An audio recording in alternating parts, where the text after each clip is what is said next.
Welcome to Real Chat with Kat, the podcast that's all about real conversations for real transformation. I'm your host, Kat Polsinelli, professional speaker, MC, and best-selling international author. Here, we tackle the tough stuff, the mud that we all have found ourselves in. We talk about the pivots, the challenges, and the victories that shape our lives and our businesses. From overcoming trauma and finding your voice to navigating life's unexpected twists, we get raw, honest, and open.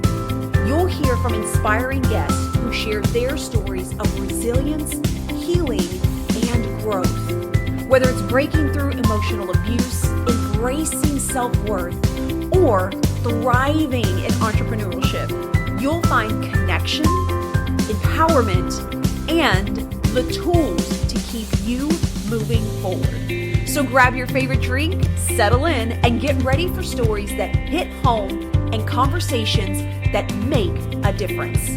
Let's get real together. Hello, everyone, and thank you so much for joining me today on this episode of Real Chat with Kat. I'm so excited to have you guys here with me today, and I'm really excited to bring my guest in because we're going to talk about a little bit more of like the personal sides of business and becoming an entrepreneur, and then things that, cause life shifts. I was going to say other words.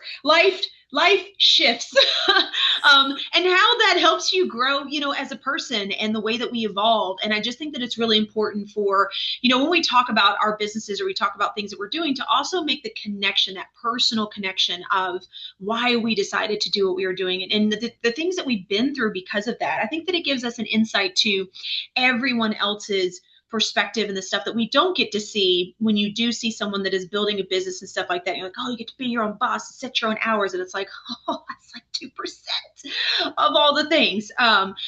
Speaking of, that's why I'm in a hotel room recording today instead of at home. So anyway, entrepreneurship. Danielle, thank you so much. Danielle, thank you so much for joining me today on the podcast. Thank you so much for having me. I'm so excited to be here. No, yay. I'm so excited to have this conversation. We had such a heartfelt conversation the last time. We really kind of talked about some of the things that you went through and the shifts that have happened for you and, just life that happens that we forget that people go through when we see that they're trying to run their business or do their own thing. And so, let's kind of back up then and start with tell everybody who you are and what it is that you do. Yeah, so my name is Danielle Dill. I am the owner of Behind the Scenes Genius. So the way I like to put what I do is I like to take a website that's a glorified four-figure business card and turn it into something that actually works for you. Because for the price point you spend on a website, it should do more than just sit there and look pretty. It needs to function, needs to do things. So I do all sorts of the techie things in the back end. I build websites, SEO, Google Ads, basically anything techie that everyone normally hates to touch with a 10-foot pole. Definitely one of those. I don't want to touch the SEO. I know that we need it. I don't want to touch it. I love this though that you put, this glorified like card that we put out there, right? We're like, I have a website. I am official. And then there's nothing else to it. There's no traffic that's drove to it. Nobody even knows it exists unless you're sharing it. And I think that, for a lot of us too, we're also putting ourselves out on social media and stuff like that. And so that almost becomes like your calling card or your business card, your face of it. And I almost feel like your website is like more of the in-depth, right? Like if you don't want to try to scroll through social to figure out what somebody does, the website is going to be like, bam, this is who it is, this is what they do, or this is what they help with, and here's how you can do more things, right? And even I struggle with that when I first set up my website because, well, one, I tried doing it myself, and let me tell you, that was fun. But two, it is understanding how to position the website and then how do you drive people back to it? Because even after I got it set up, I got my updates. It was like, oh, you had like 3 clicks or 5 clicks. And I'm like, oh, I thought everybody went to the website. So I think that there is another component in there that we're not aware of as well that can really help that at the same time. What are your thoughts? Yeah, I definitely agree. So the way I see it is social media is great. It's kind of like putting out like an advertisement, like having that like flashing banner, like, hey, come look at me. But I think your website is where you need to bring people to. And I know I'm going to age myself with this. The thing that I loathe a little bit about relying solely on social media too heavily for things is that social media platforms die. I'm going to age myself when I bring up MySpace. She went there. She went there. No, I'm just kidding. Go ahead. I had MySpace. So we're good. We're good. I mean, MySpace is basically dead. And platforms live and breathe. And I mean, we've just in the last year, everyone has been threatened with losing TikTok. How many businesses run off TikTok? I mean, that's another case in point of everyone who runs their business solely on TikTok is at risk of losing their entire business. And then I've seen with Etsy has been doing some stuff, changing some things up. And I've seen some people who've been on there like, we're leaving the platform, we're going elsewhere. And they're kind of, hurting from it. So it's kind of one of those things, as the age old saying goes, don't put all your eggs in one basket. Definitely agree with that. Well, and you don't own your information either, right? I mean, it's great to be connected and things like that, but we also need to be driving people back to something where we get to keep the information so that we can grow in our business, right? And the website is definitely a really great thing. I mean, if you've got some type of email campaign or something that people can sign up on your socials to get to there, awesome, right? But having that external hold on who you are talking to and connecting with. I mean, because you're right, you don't have access to all that, and things happen. I can't tell you how many friends of mine who are entrepreneurs that lost their Facebook. Like, for some reason it got shut down, for some reason they got locked out, whatever the case may be, and they literally lost everyone they were connected with.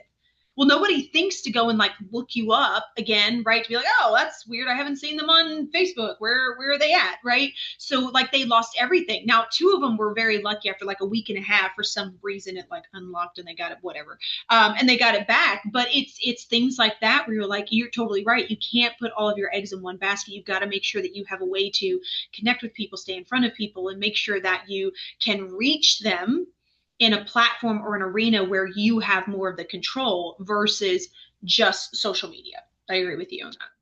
Yeah, it's definitely about, having different ways people find you from wherever and bringing them on, whether it's SEO, social media, networking, whatever that be, and then bringing them all to your website and utilizing your website to get them to sign up, to want to be part of your email list so that you control the information.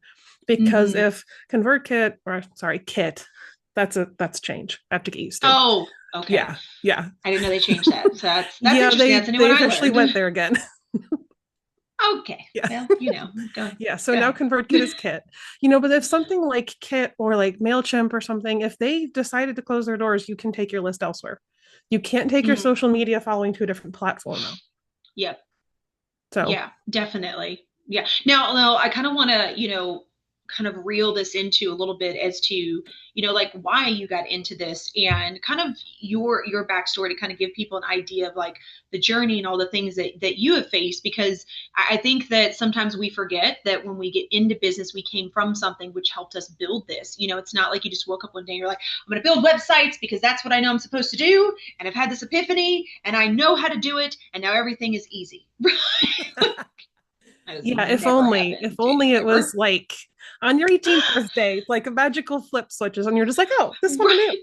I have all the knowledge. I'm supposed to do, and I have all the knowledge that I need to have. Like, no, I mean, right? It's real life, and so give us a little bit of a background. Like, how did you even get started in this to begin with? What made you want to help people with websites and do all the tech things? Obviously, you probably enjoy it.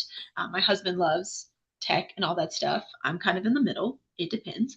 But yeah, give us a little bit of a background then. Like, how did you even get to this point, and what's kind of been your journey through all of this? Yeah, so starting my business, um, so to bring up MySpace, I discovered coding HTML and CSS languages and stuff through MySpace.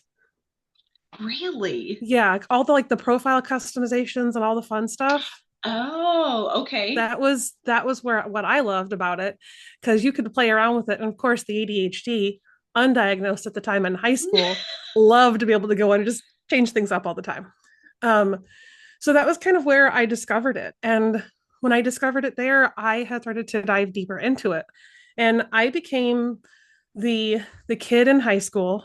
Now, to paint a picture, in high school, I listened to country music. I look normal now, but in high school, I was very much the like wearing all black, you know, black lipstick, Good Charlotte, Simple Plan, Green Day, Sum Oh, yeah. I 41. mean, I Yeah. like Green Day, and anyway, that's a whole nother topic. So That's I was that kid in high school in honors and AP classes who would come home from school and teach myself coding languages for fun after my extracurriculars. yeah, you got me on that one. I was a sports kid. I mean, I loved all kinds of things. That is not one of them. So kudos to you because we need you in this world. This is why I need you in my because there's no way that's so much. But that's awesome. So all the way back in high school, Yeah, you so were I interested. discovered websites Okay. in high school. Um, and I think I built my first one in high school, kind of like playing around with like the old school when like it was all like hand coded HTML and CSS kind of thing back in the day. And then I fell out of it for a little bit. I ended up moving from Illinois to Oklahoma. And then I ended up losing my father shortly after. And for me, losing my father when I was 19 roughly was kind of an eye opener because you don't expect to lose a parent at 19 when they're in their mid 50s, Mm-hmm. and you look back, and I always try to look at what's the lesson, what did I learn, what's something I could take away from it. And I I look back as my takeaway was time is short. You're not promised retirement, and I love my parents to death, but I was the observant teenager who watched them quite literally hate their jobs.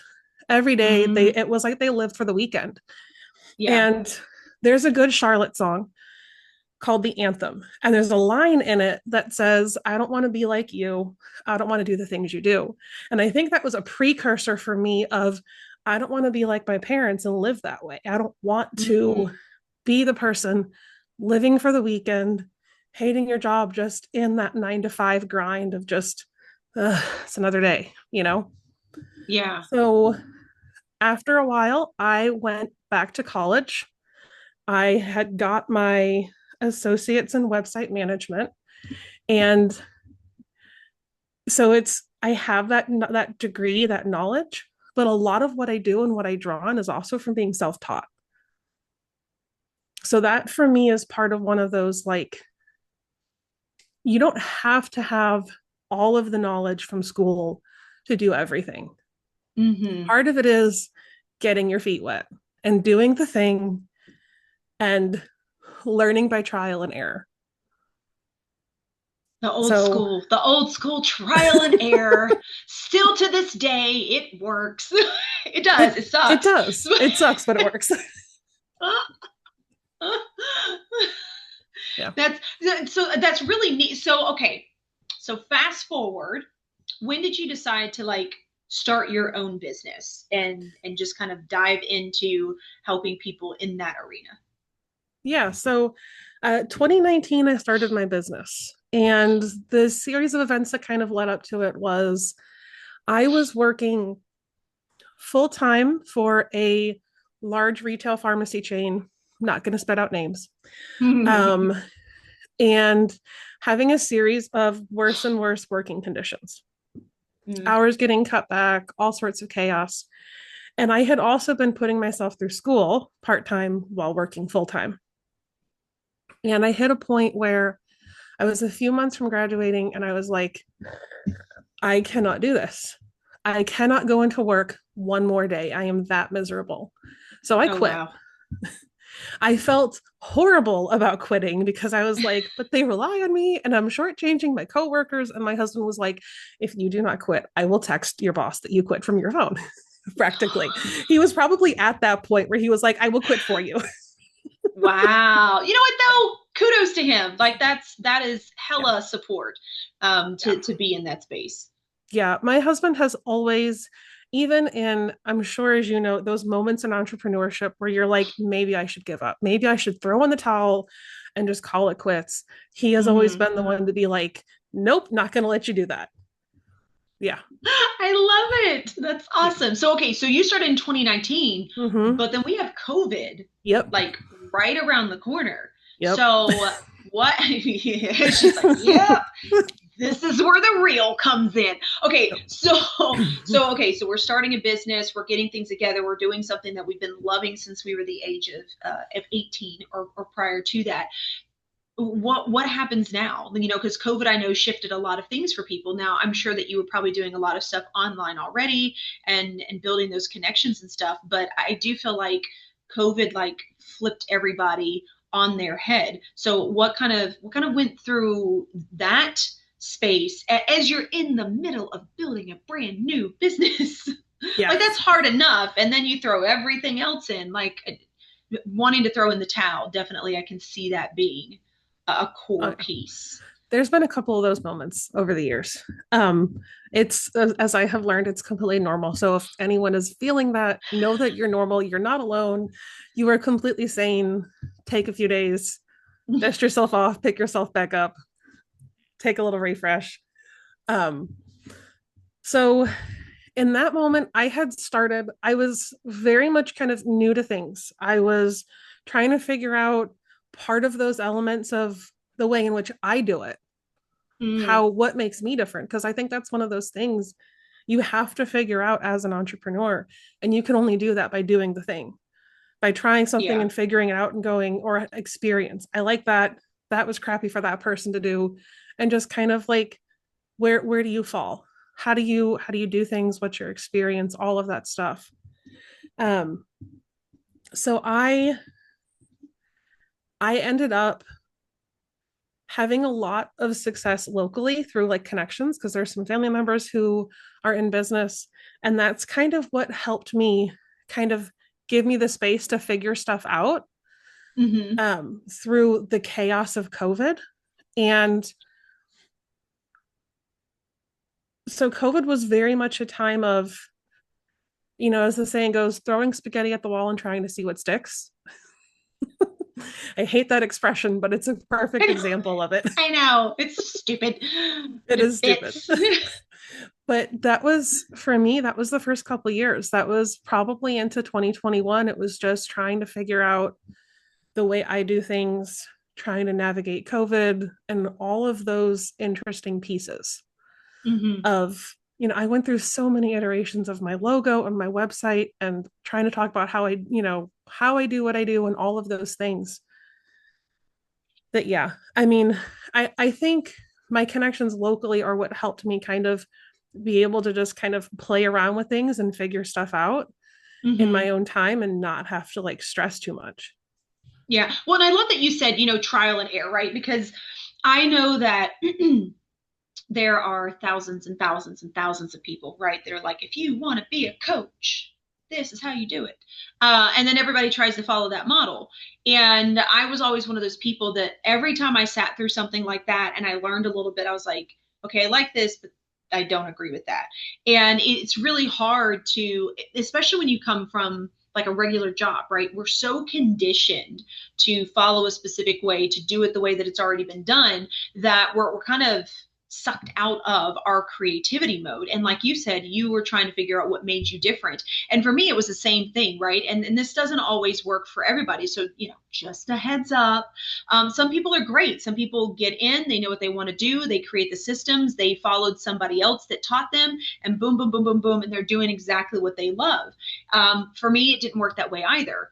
I had 10,000 ideas of things that I wanted to do. And then once I started narrowing them down, I was like, okay, we can focus on this. But it was the same way. It was still this trial by error, right? It was like, okay, we're going to do this. We're going to see how this works. Oh, I don't really care for that. Okay, this didn't work with these people, or I don't want to work with this type of person. So it really was kind of making a list of the do's and the don'ts, or the likes and the dislikes, to be able to kind of start branching things down. And I just want people to understand that it can be done both ways. You could wake up one day and be like, "Oh my God, this is what I'm doing. This is what I'm doing for the rest of my life. Like, I know this, I know where I'm going, and this is the path that I'm going down." Or you may wake up one day and be like, "I really want to be able to do this." But then as you start to do it, you're like, kind of want to tweak it. I think I kind of want to do something a little bit different than that. Or, okay, well, I like doing one-to-ones, but I actually prefer more group. Or I don't really care for the group model, and everybody talks about that because you make so much money. I think I actually prefer more of the one-to-ones. Like, you have to figure out what works for you. And I think that that's not only the beauty in entrepreneurship, but I think that's the beauty that we're missing as a whole, is you get to do life the way you want to do it, right? Like, there's so many, and there's stigmas out there for those that are not in business. Oh, well, do you have the successful job? Are you making this kind of paycheck? Do you have the kids? Do you have the husband, the wife? Do you have this? Do you not have this? Why are you this? Like, there are so many things out there where people are trying to get people to fit into this one box, to have like this perfectly laid out life. Well, FYI, in case anybody's listening, there's no such thing as freaking perfect. I have yet to meet one person who hasn't dealt through something in their life that changed them, that pivoted them, that like made them do a complete 360 in their life for where it is that they are now. And I think that that's the really cool part of life in general, is we get to figure that out, but we have to be able to be okay with trial and error and failure and getting back up. Like, that is part of the process. That's how you get to learn. That's how you gain the experience. Like you said, you can read all the books and do all the things, but if you're not experiencing those components and those pieces as well, where are you actually growing? You're getting a lot of knowledge, but you're not actually putting anything into play. So you're not really getting a chance to actually step out on the ledge and say, this makes sense, or no way in hell. Yeah, definitely. And I definitely think that it's important to acknowledge that there are some people who, especially if they've come from like something corporate where they've been doing the thing, they're just going to go do the thing that they've been doing, on their own. So for them, it's a different kind of transition from someone else who's like, I'm going to go do this now. So Yeah. it's a lot less figure out the how or the what you do, and it's more figure out the business side of things. Mm-hmm. And I think that part of the beauty of entrepreneurship is I think we get exposed to the trial and error, the stepping outside of the box of like the like norms of life, Mm-hmm. that I think we're exposed to it more. And I think so often, especially as an entrepreneur, when you're just chugging away in your office day to day doing your thing, wherever that is, life, it can get lonely as an entrepreneur. So to get out and talk to other people and find out that they've had both similar experiences but different stories, it helps you see that your journey is not different. It's not the same as someone else. It's going to be different.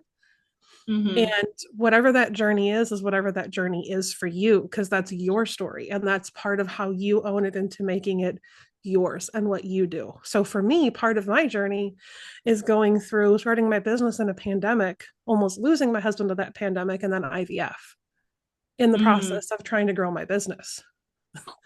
Like, here, we're going to throw a brand new business. We're going to throw all the doubts and everything that you got to go through. But, oh, wait a minute. Let's go ahead and let's just wrap in some COVID stuff, almost losing a loved one. Let's go see IVF. I have a couple of people that I know that have gone through that. And let me tell you, you guys are some powerful people, because I don't think I could do that. Like, that is some wild stuff. How Okay. Yeah. So let's just break this down for a second. Okay. So you're in the middle of building a business. You're in the middle of trying to be confident, to figure these things out, to get to a place to where you want to be, where you can enjoy life and be happy and all this, right? Now you throw in COVID stuff. You said you almost lost your husband, right? We'll have to get to that. And then you have IVF. How in the hell did you navigate that? Like, how do you not just throw in the towel and say, that's it, I'm done with everything, the universe is telling me this is not meant to be, I'm just going to sit on my bed with some chocolate and I'm going to cry for a little bit, because this Um, is this is Like, Plenty of those moments. And in truth, especially with the IVF, it was a lot of giving myself the space in my calendar and the grace to feel whatever the roller coaster of emotion I was having at that day was. If I woke up and I put one foot in my office and I'd sit down and look at the screen and go, nope, not in it today. I'd walk out of the room, I'd go find something else to do, I'd deal with whatever the emotions I was feeling at the time were. And I mhm. had that space in my calendar at the time to kind of just give yourself the grace to ride the roller coaster of emotions, because that's basically that's about all you can do is ride the roller coaster of emotions, take it one day at a time, one step at a time, and just figure out what you can maintain. What's the minimum you need to maintain in business to keep things rolling to your standard that also gives you the time and the space and the ability to ride the roller coaster? Oh, that is, hold on. Let's repeat that one real quick, everybody, so you can hear it in the back. Did you hear that? We're prioritizing. We're finding the things that are the key components that can help us move forward, whatever that looks like for you, whether that's in business or in your personal life. Like, and I love that you talk about giving yourself grace, something that especially us as women are not very good at doing, because we feel like we need to be doing more, we need to be doing more, and we need to be doing more. So I love that. Sorry, continue. I think that that's very important to point out. I love that you were able to do that for yourself, because that was something that took me a really long, hard time to get to, and I still struggle with it sometimes. But that was a really hard one for me, was like just taking a 10-minute break, because I'm like overwhelmed with everything going on and not feeling like I should still be in there doing something. So kudos to you. Yeah, I'm gonna say it's a challenge. I even experience those days where I'm like, but I could be doing this. I have a hard time like taking a vacation. But I think it's one of those things to acknowledge when you're going something through something like IVF. I heard, I forget where, but I had heard someone say that second to cancer, IVF is the hardest thing you can put your body through, mentally and Really? physically and emotionally. It Wow. IVF is such, I have the right word, I don't know if I can cuss. You're fine. Go ahead. IVF is such a mind fuck. It Mm. screws with your head. All of the things that you think that you believe that you know to be true, whatever beliefs you hold on to, it makes you question everything you know down to your core, to the point where you feel like you're some anomaly.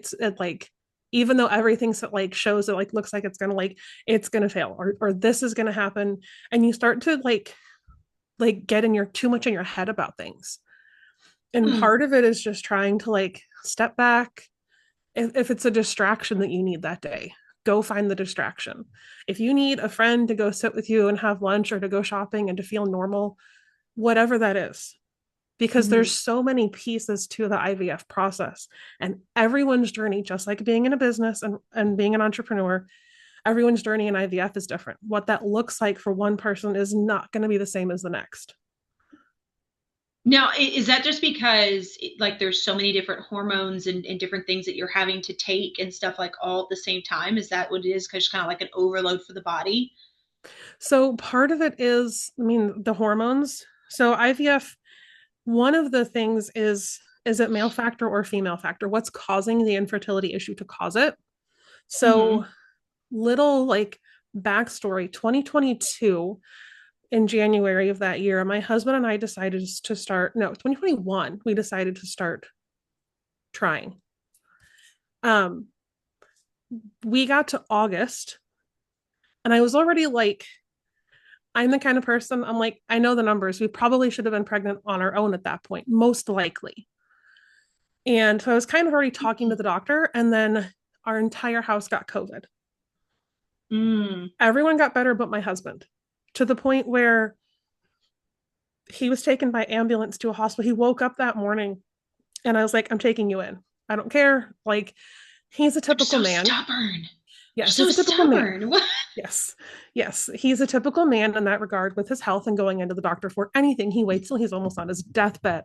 I have more than Yep. one story of that with my actual husband. I Yes. do too. A little stubborn. Yeah. So I took him in and he got up and he went to like shower and get dressed. And his oxygen was like high 70s after he came down the stairs. And I was like, okay. And we've been monitoring it, kind of watching and checking because he had never Hmm. had COVID before. I had it before that. So like, I'm good. It's a head cold for me. Yeah. Um, and we took him in to an urgent care, not kind of, sure what they'd say, what they do, like all the things. They called an ambulance and sent him into a hospital where he was for 5 days. Now, thank goodness in my area and where we were in the pandemic, after the first day, I was able to go up with him because he had been outside of that 14-day window. So at this point, he's been Oh, sick for wow. 2 weeks. Yeah. Um, he was is so incredibly close to being intubated and being put on like, you know, on a respirator.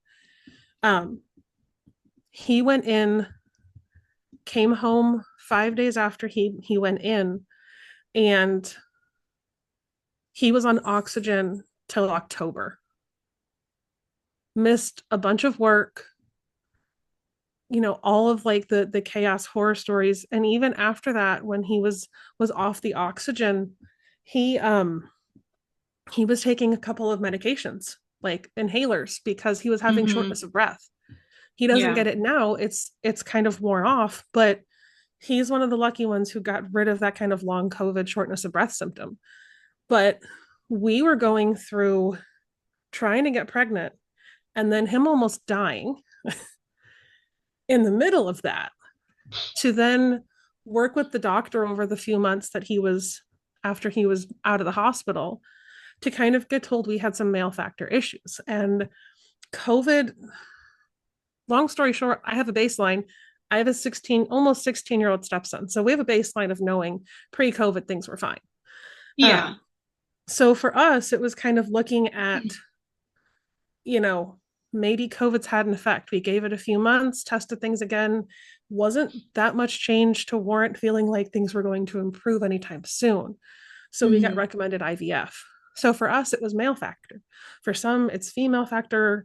There's things like PCOS and endometriosis, and there's all sorts of Yeah. hormonal issues. There's all sorts of, every story is individual in terms of just like the what's causing it. And there are some times where it's just unexplained. They can't, everything should be fine. They can't figure out why. Um, Hmm. so for part of some people, it's what's causing it has an effect on how they look at things, how they treat stuff. Um, Okay. so that's part of one of the individual pieces of IVF. And then, it's it's a science. It's not an exact science. It's not like 1 + 1 = 2. It's not like Yeah. math. You know, Part of it is trial and error. So, I found out from a friend of the family, who they were going through IVF. They went through their egg retrieval. So the IVF process, if you're totally unfamiliar, you go in, they do a whole like smorgasbord buffet of tests on you, try to identify what's wrong. Is it hormonal? Is it Hmm. this? Is it that? And then from there, they go into, you start the process for egg retrieval.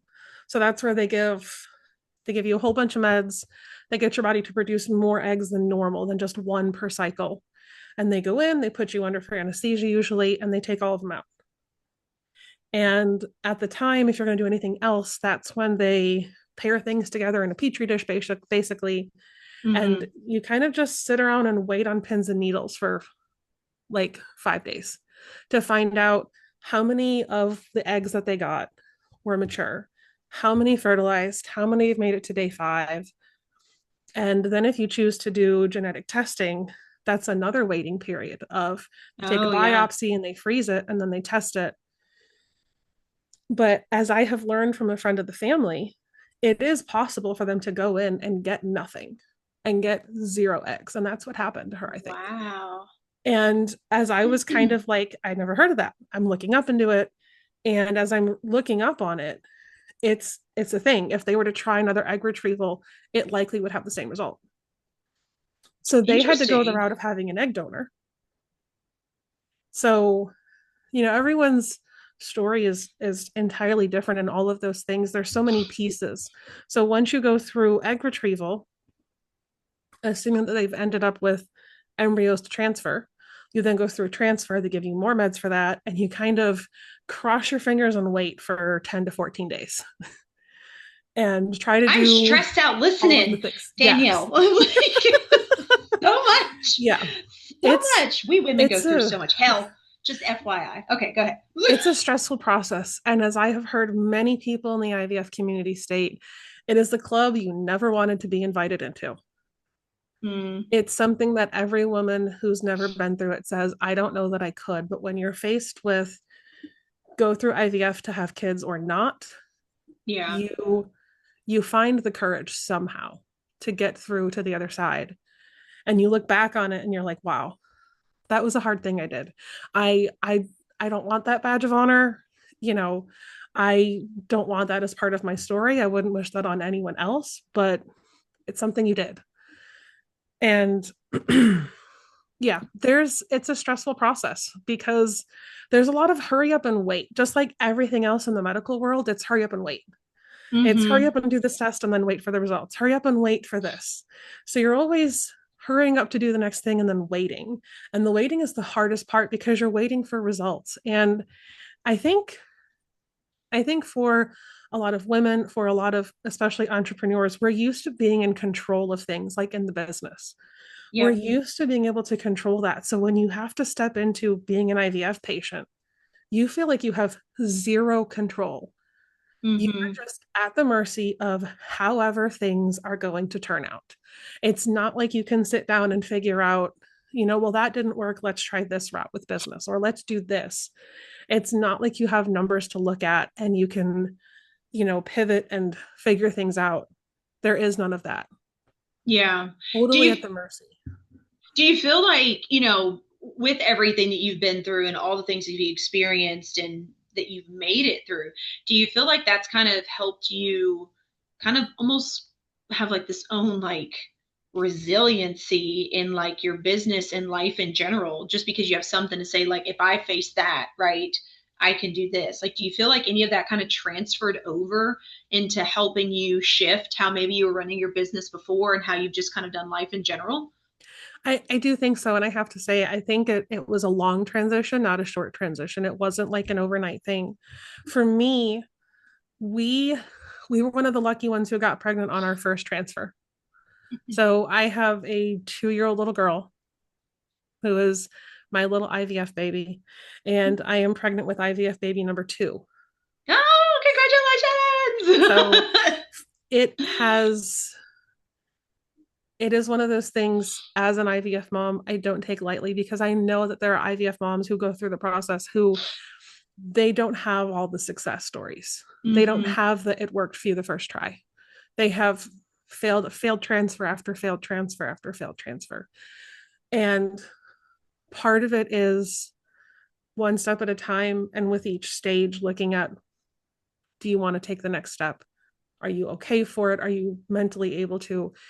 And coming out of it the other side, having an IVF baby that I love dearly, um, I spent the entire pregnancy feeling like it was surreal. Like it wasn't real. Like somehow it wasn't happening to me because you want it so long and so much that when you Hmm. finally get it, your mind starts to trick you. And I remember the first thought when they laid her on me after she was born was, she's real. She's here. That was my first thought. Oh. And it's that kind of like it screws with your head. So Hmm. for me, by the time I gave birth to her, I had been so burnt out from pushing with the business and trying to do all the things to almost losing my husband to then going through IVF that I took 6 months. And I was like, bare minimum, I am like, if you're an existing client, I'm doing your work and that's all I'm doing. I'm doing nothing more, nothing less.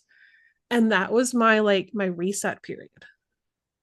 So Good I for came you. back in and I definitely, it took me the 6 months to feel like I was ready to set foot back in my office and try to even look at my business. And Hmm. when I came back into the office last year in January, I sat there and I'm like, okay, it was like, I've been out so long. I'm a different person, clean slate. Where do, Yeah. what do I want? What do I want this to look like? What have I had in the past that might have been a symptom of my burnout and me not really being able to give it my full, like the best it could be, to end up kind of reassess everything. And since coming back in my office from that burnout period, my business has changed so much since January of last year to now that things are drastically different. And part of it is what I went through with IVF and everything before it. And Mm-hmm. part of it is you learn a strength with IVF, and especially trying to do something else hard while going through IVF, while going Yeah. through whatever, that you kind of learn. For me, I have this thought now of, if I could go through IVF, I can do almost anything. Yeah. You Yeah. know, Well, and you're whatever also it at a is. different stage of your life as well, right? And I think that this is a really like great reminder to people that like you had your business one way and how you were growing it and everything before, but like life happened like it does to all of us.